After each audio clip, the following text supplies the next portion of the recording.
अवधूत चिंतन श्री गुरुदेव दत्त श्री स्वामी समर्थ।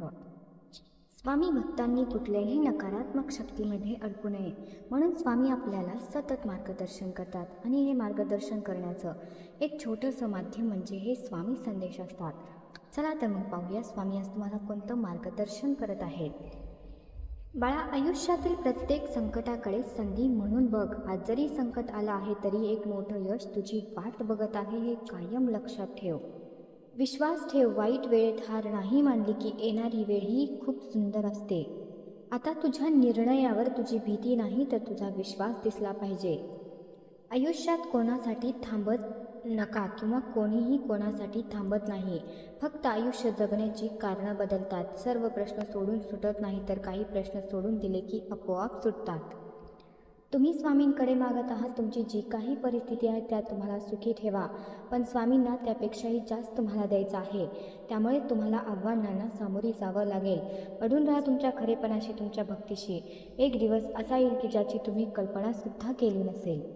निघून गेलेला भूतकाळ कदाचित तुझा नव्हता, पण येणाऱ्या भविष्यावर वर्चस्व हे फक्त तुझं असेल। म्हणून तू तुझी स्वप्न कमी करू नकोस। तुझ्या प्रगतीचा मार्ग खुला झाला आहे, तू फक्त तुझी मेहनत वाढव। अवधूत चिंतन श्री गुरुदेव दत्त।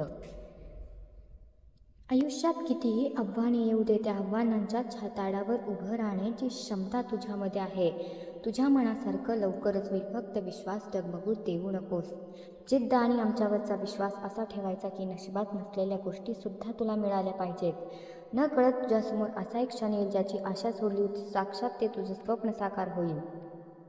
तुझ्याजवळ जे जे आहे त्यापेक्षा जास्त चांगलं तुझ्या नशिबात आहे। तुला ते फक्त तुझ्या खात्यात जमा करायचं आहे। तर सर्वात प्रथम समोरच्याला कोणत्याही कृतीसाठी जबाबदार ठरवणं बंद कर। साध्या साध्या गोष्टींसाठी परिस्थितीला दोष देणं बंद कर। माझ्या नशिबात असेल तर मिळेल हे वाक्य बोलणं पहिल्यांदा बंद कर। तुझ्या बंद भाग्याची दरवाजे लवकरच खुली केली जातील। तुम्ही काळजी करू नका, तुमचं आयुष्य सुंदर आहे, कारण स्वामींचं सर्व लक्ष आता तुमच्यावरच आहे। आपण जे पेरतो तेच उगवतं हे कायम लक्षात ठेवा। आणि स्वामींनी आपल्या भक्तांना सोळेओळे कर्मकांडात अडकल्यांना बाहेर काढून योग्य आध्यात्मिक वाट दाखवली आहे आणि आपण अजूनही त्या सोळेओळे कर्मकांडात अडकून पडलो आहोत। त्यामुळे आधी स्वामींना पूर्ण समजून घ्या। त्यांनी दाखवलेल्या वाटेवर आध्यात्मिक मार्गावर वाटचाल करा, त्यावेळेसच स्वामींना तुमची सेवा जास्त आवडेल। गुरुने एकदा सांगितलं की विचार नसतो करायचा, कृती करायची असते। येणाऱ्या संकटावर कशी मात करायची याची खूप चिंता करू नकोस, तू फक्त माझं चिंतन कर, सर्व चिंता आपोआप दूर होतील।